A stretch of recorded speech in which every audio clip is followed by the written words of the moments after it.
Matty Healy declares himself a generational wordsmith at Glastonbury, throws subtle nod to Taylor Swift. During a headline performance at Glastonbury Festival on Friday, June 27, Matty Healy once again leaned into his signature mix of sarcasm, showmanship, and raw self-awareness as he addressed the crowd with a bold, eyebrow-raising statement, declaring himself the best songwriter of my generation and a generational wordsmith. The frontman of the 1975 delivered the comments in a fashion that blurred the line between irony and sincerity, just before launching into a performance of the band's beloved track, Chocolate. In a moment captured on video and shared by Variety, Healy, 36, paused mid-set on the Pyramid stage to reflect, or perhaps mock-reflect, on his status as a lyricist. "I want to be sincere for a second with everybody," he told fans in his usual dry, theatrical tone. What this moment is making me realize is that, and I'm being sincere, I probably am the best. Healy continued, saying, "I'm probably the best songwriter of my generation. The best, what do we say, a poet, ladies and gentlemen, is what I am. Generational wordsmith. I just wanted to remind you, in the next couple of minutes, these lyrics, this poetry, I bleed for you. Alright? Just take that in, alright? Take it away, boys." The screen behind Healy humorously displayed gibberish lyrics while the band played Chocolate, creating a comedic juxtaposition between his grand statements and the intentionally nonsensical subtitles. Fans laughed along, recognizing the sarcastic undertone, a style of self-parody that Healy has long been known for.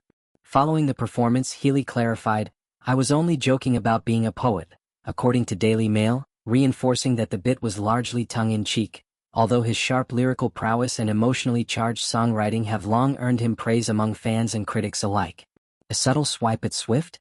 Healy's poet proclamation arrives over a year after Taylor Swift released The Tortured Poets Department, an album many believe was inspired in part by her brief and headline-grabbing relationship with Healy. Tracks like Guilty as Sin, Fresh Out the Slammer, I Can Fix Him, No Really I Can, and Lommel are widely speculated to reference the 1975 frontman, painting a complicated and emotionally nuanced portrait of their fleeting romance in 2023. Their whirlwind relationship was first reported in May 2023, and by June, the two had already split, with sources confirming the romance was always casual. While Swift has since moved on with NFL star Travis Kelce, Healy is now engaged to model and social media personality Gabriette Bechtel, announcing the engagement in June 2024. Though Healy didn't mention Swift by name, the generational poet remark, especially in the wake of the Tortured Poets Department's impact, seemed like a playful, possibly self-aware jab at the album's title and its reception. Whether it was meant as a wink to the past or simply a Healy-style bit of satire, it didn't go unnoticed by fans or media. The 1975 make a triumphant return. Beyond the headline-grabbing commentary, the 1975's Glastonbury set was a powerful return to form. The show marked the band's first live performance since the conclusion of their Still at Their Very Best tour in March 2024. Performing fan favorites such as Somebody Else, It's Not Living If It's Not With You, Give Yourself a Try, and About You, the band reaffirmed their place as one of the most dynamic live acts of their generation. The stage design, signature use of screen visuals, and Healy's charismatic presence kept the audience enthralled throughout. Whether delivering a heartfelt ballad or launching into a punky anthem, Healy maintained a balance of emotion, humor, and vulnerability that's become central to the 1975's identity. Glastonbury highlights, Capaldi's comeback and more. This year's Glastonbury also featured emotional and standout moments from other artists. Lewis Capaldi made a surprise return to the stage just 2 years after he visibly struggled to finish his set at the 2023 festival due to complications from Tourette's syndrome.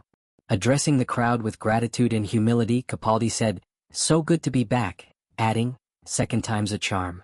The festival's lineup remained stellar throughout the weekend. On Saturday, Neil Young and Chrome Hearts took the spotlight, while Olivia Rodrigo headlined Sunday, bringing in a younger wave of fans with her emotionally driven pop anthems. From self-deprecation to self-celebration, Matty Healy has often walked the tightrope between ironic detachment and personal revelation. His lyrics range from introspective confessions to playful absurdities, and his stage persona frequently oscillates between self-deprecating and self-aggrandizing, sometimes within the same sentence. Whether Healy truly believes he's the best songwriter, or whether it was merely a performative moment of bravado is up for interpretation. But one thing is certain, He knows how to stir conversation, blur boundaries between art and personality, and keep the crowd talking, even after the music stops. His Glastonbury appearance served as a reminder that the 1975 remained not only relevant but ever-evolving, and that Matty Healy, poet or not, is still the unpredictable, brilliant showman fans have come to expect.